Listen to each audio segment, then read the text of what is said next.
Hey guys, it's me, John Avenger, once again, and welcome to another All Things Green Month. And this is the third movie in the franchise of Shrek, and it is the most underrated of the four films because I don't think this film it got a lot of critical bashing when it came out, and I don't think it's as bad as some people say, especially at the time when there were a lot of threequels coming out. You have Shrek the Third, the best Shrek yet. Well, at the time, I kind of agreed with that, even though I like the second film. I just think it's a little overrated, because it got so much praise when it came out, and this one got so much shit. And yet, I don't think it's a horrible sequel. I don't think so at all. The biggest comedy of the year. Well, it was one of the funniest.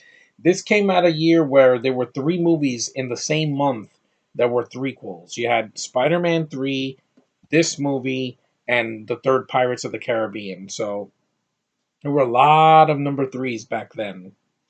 And I think there were other films because you had Rush Hour 3 and, well, not The Mummy 3, that was a year later, but you had a lot of movies with three in it. And, sometimes third time's a charm and sometimes it's not. Here, I would rather much see this movie than like X-Men The Last Stand or something like that, because at least this movie didn't piss me off when I went to the theater. And it's a fun sequel. It does have its problems. Like, I think there's way too many characters that they added, some new characters that some of them don't serve a purpose. They're just there to fill time. And, it does lose its focus at times, but I still like the film. I still like some of the new characters I like. I like Arthur, voiced by Justin Timberlake. I think he's a really good character. He brings something new to Shrek. He's a human character. He's not a villain, or he's not just he's not like Fiona was in the first one that she was like in human form and then became an ogre. But he's actually decent, and I like him because Justin Timberlake as an actor. I've liked him in other films. I like him in Time and The Social Network and other stuff he's done. He's a decent actor. He actually is better than a lot of singers that they think they can act, but he stands above the rest when it comes to that, because I don't think Rihanna can act. But the villains are fine in the movie. There's too many of them though, because you have Captain Hook and you have the witch and you have the evil queen, and you have, of course, Prince Charming, who, let's face it, without his mother, he's really just there to fill time because he's not really the best villain. Rupert Everett just not a good villain. He sings too much and he's so annoying, and just that scene would have been nice if he wasn't singing, because the girl at the end in the third act is singing like it's really beautiful, and this guy just sings over the top. I know it's a cartoon, but he didn't need to do it too. He overdid it. Um, Bill, Eric Idle as Merlin. He has his moments. I mean, magic was big at that time because you had Harry Potter was cleaning up house at the box office over the years, and Merlin's a legendary character, and I like his animation there. Yeah, Puss in Boots is back, and also Shrek has his babies and with Fiona in this one, and the babies are really cute.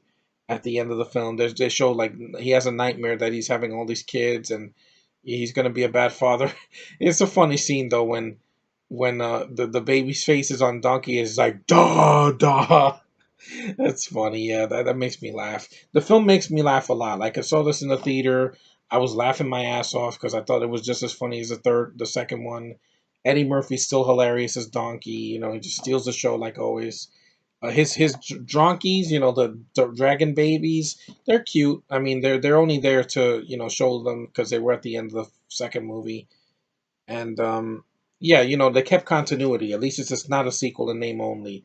And I don't think it's a bad sequel. Like, critics just were way too harsh, saying it's not funny. It's a step down from the second one. I actually don't mind it. Is the fourth one better? Yes, but don't hate this movie. I like the princesses. You have Snow White and Cinderella and Sleeping Beauty and Rapunzel, and there's a lot of characters, but there's some characters, like I said, you don't need. You didn't need Sir Lancelot, voiced by John Krasinski. He's not needed in the film.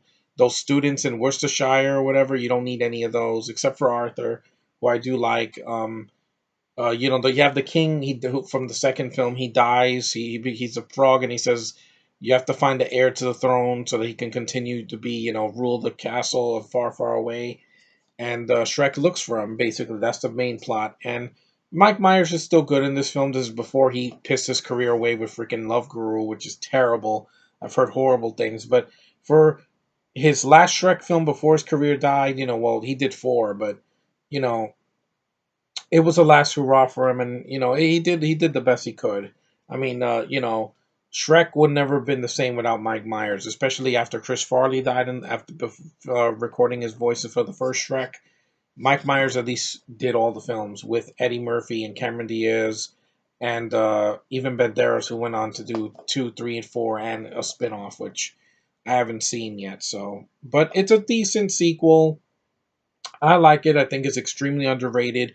It got so much crap from critics that didn't deserve the hate it got. I'm sorry. I've seen worse animated movies than this. I hated Rio. I hated the fourth Ice Age movie. I didn't like well, I haven't seen the Nut Job. I hated Norman of the North. That movie is god awful. That's a way worse movie than that. That movie doesn't even have the good DreamWorks animation that this has. This animation is really good. It still is as good a quality as Pixar. I mean, of course, Pixar back in 2007 they did Ratatouille. That's a really good movie. This is a decent or a good sequel to the second one. I don't think it destroys the second one. I mean, it has a lot of problems, but I've seen way worse. Like I said, Rio had good animation, but it didn't have characters I gave a shit about. Here, at least I like Shrek, Fiona, Donkey, the dragons, babies. I like Shrek's babies. They're very cute. I like Pinocchio and Gingy. There's some cute moments in there. This movie has its moments. It's not a terrible sequel. I like the scene where whatchamacallit, Snow White, one of my favorite Disney princesses, she sings this very cute song with the animals, and then she tricks the villains, and she's there's kind of badass. It's pseudo feminism, but it's not like shoved down your face like now. Now every movie has to have a strong female chick, which sometimes I just don't buy. Here in animation, it's fine. It's one section of the movie. It doesn't take up all of the spot, from Shrek, because Shrek is still the lead in this movie. It's still his film, even with everything going on around him. He's still the constant in all these movies, and that's why I like Shrek the Third. It's not a turd. I've seen worse. You critics are such assholes. You don't know a decent film if it bit you in the ass, and I think it's fine. It continues the story. It doesn't go backwards, and I did like the film for what it was. It's overstuffed. There's way too many characters, and the villain doesn't really work too well, but it's still funny. I still like the animation. I still like the characters. I still like some of the soundtrack, and it has its moments. It's not horrible. Like, I've seen worse. I just wanted to make this video short so it's not too long because I'm tired. But anyway, that's Shrek the Third. I think it's underrated. It's a fun movie. It's a film from 10 years ago that I'm going to see again because it's almost a 10-year anniversary. And I don't think a fifth film is needed. I think this one was fine, and then you ended it fine with the fourth movie. The fourth movie was a great bookend to this franchise. You don't need another movie. I'm sorry. Mike Myers is too old to do this role now, and Eddie Murphy, we haven't seen him in a movie in ages. So I would say just end it with Forever After. It sealed the deal. You don't need another one. And I like this movie for what it is. So thanks for watching, liking, subscribing, commenting. I know I look tired. Hey, I've had a long week, and but anyway, I wanted to just upload this before the weekend. So because this weekend I want to see Kong Skull Island. I want to go see it. I didn't see Logan yet. I know my friends are looking. They wanted me to see it, but I don't have a lot of money, man. I got to save my money until in April. I'm gonna get a nice check, so I'm gonna probably go see. I'm definitely seeing Guardians 2. That is a must for me because I've been waiting all year, and I loved the first one. So that I have very high hopes for. But I'm gonna see Kong Skull Island, and then at the end of March, I'm gonna see Ghost in the Shell because I'm looking forward to that. Scarlett Johansson, I will not miss her on the big screen this year. Anyway, thanks for watching, guys. Take care, and I will see you in the next review.